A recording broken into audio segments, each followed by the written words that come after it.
Hello दोस्तों, नमस्ते। मैं शीला शर्मा, हमारे यूट्यूब चैनल पर आप सभी का स्वागत है। दोस्तों, आज मैं एक देहाती नाच गीत आप लोगों को सुनाऊंगी। फुल आवाज़ करके गीत को सुनना और ज़्यादा से ज़्यादा शेयर करना, कमेंट के माध्यम से बताना गीत कैसा लगा हमारी आवाज़ में।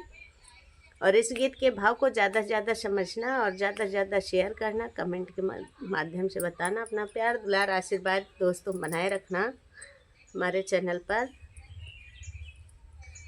आइए सुनिए इस गीत के भाव को, आनंद लीजिए।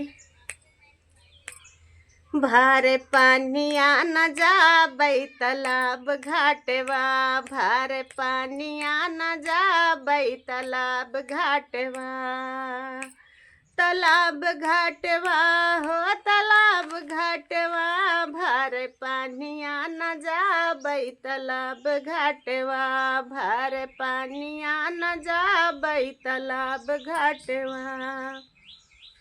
वाही रे तालाब घाटवा कहरा बेटौआ, वाही रे तालाब घाटवा कहरा बेटौआ, अरे कहरा बेटौआ हो कहरा बेटौआ, अरे मारत है नजरिया करात मोजरा, यार मारत है नजरिया करात मोजरा, भारे पानिया न जाबै तालाब घाटवा, भारे पानिया न जाबै तालाब घाटवा, भारे पानिया न जाबै तालाब घाटवा।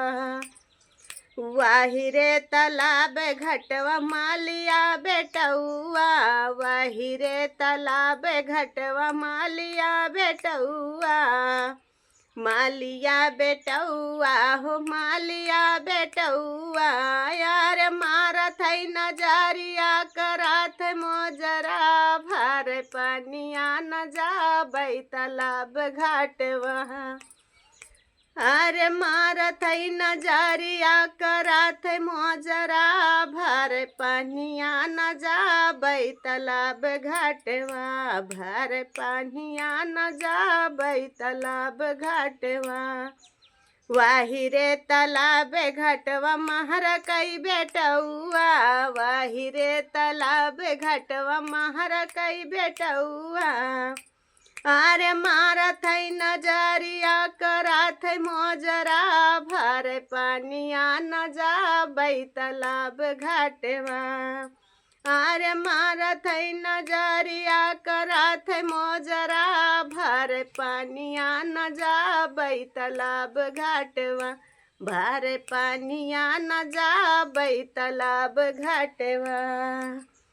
वाही रे तालाब घाटवा सोनरा बेटौआ, वाही रे तालाब घाटवा सोनरा बेटौआ, सोनरा बेटौआ हो सोनरा बेटौआ, सोनरा बेटौआ हो सोनरा बेटौआ, अरे मारत है नजरिया करात मोजरा, भारे पानिया न जाबै तालाब घाटवा, अरे मारत है नजरिया करात मोजरा, भारे पानिया न जाबै तालाब घाटवा, भारे पानिया न जाबै तालाब घाटवा, भारे पानिया न जाबै तालाब घाटवा।